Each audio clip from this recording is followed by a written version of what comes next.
দেবু, আমি তো কিছুই বুঝতে পারছি না। আচ্ছা আমাকে বলতো প্রসেন কি করতে চাইছে? কি আবার চাইছে?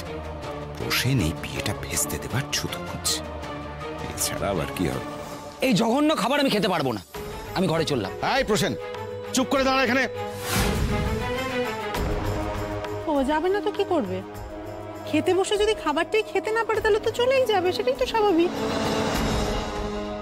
সেই জন্যই না রান্না করার সময় রান্নাটা একটু বুঝে শুনে করতে হয়, সেটা তো হবে না। নাম কিনবে বলে সব রান্নাগুলো একা করবে, তাই না? দেখো তোমরাই তো এখন প্রশংসা করে করে মাথায় তুলেছো দিদি ভাই। বলো এবার কি বলবে, বলো কিছু। আমি তো বুঝতেই পারছি না, দেবী রান্না খারাপ করবে, এটা এটা কি করে হয়? আমাকে যেতে দাও ছোট কাকা, আমাকে আর আটকিও না। আরে কাউকে কোথাও যেতে হবে না ভাইয়া, আমি বুঝতে পেরেছি তোমার কি সমস্যা হয়েছে। এইটা এক ধরনের রোগ, ওই প্যারাজুসিয়ার ডিসফাংশন অফ ম্যারেজ। এইটা একটা রোগ। কি হয়, ওই বিয়ের আগে না একটু নার্ভাসনেস থেকে এই রোগটার উৎপত্তি হয় আর কি। মানে এই রোগে হাত পা অসাড় হয়ে যায়, ভাইয়ের জিভটা অসাড় হয়ে গেছে, তাই তো খাবারের টেস্ট পাচ্ছে না। তবে এর সলিউশন কিন্তু আমার কাছে আছে ভাইয়া, আমাকে 5টা মিনিট সময় দাও, তোমার রোগ আমি দূর করছি। 5 মিনিটস। হ্যাঁ, কি করতে চাইছিস তুই?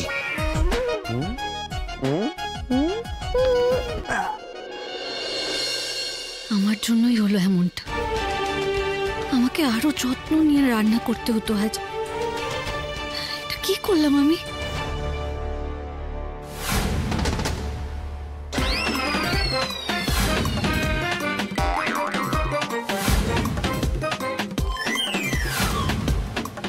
এইসব কি?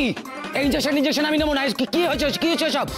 প্রসাদ, এই ইনজেকশনটা হয়নি আমার। আরে বাবা কথাটা শোন, এই ইনজেকশনটা জিভে দিয়ে দিলে তো টেস্ট ফিরে আসবে। দেখি জিভটা বার কর।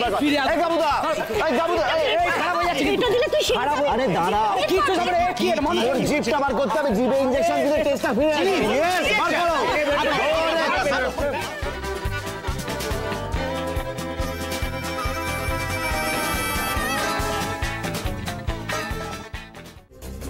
আরে স্বাদটা ফিরে আসবে, বার কর না, জিভটা বার কর।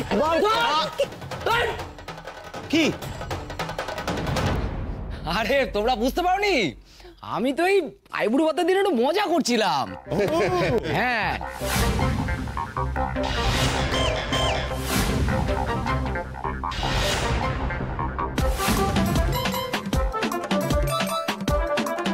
এই রান্না তো খুবই সুন্দর, মাছের মুড়োটা তো অসাধারণ। কি আমি বরং ওটা আগে খাই। পথে এসো চাঁদু, পথে এসো। এবার তো তোমায় দেখে মনে হচ্ছে জিভের স্বাদও ফিরে এসছে। খাও, প্রাণ ভরে খাও। আহা, তোমরা থেমে গেলে কেন? শাক ভাজা, উলু দাও। রমা দাঁড়িয়ে কেন? শাক বাজাও, বাজাও।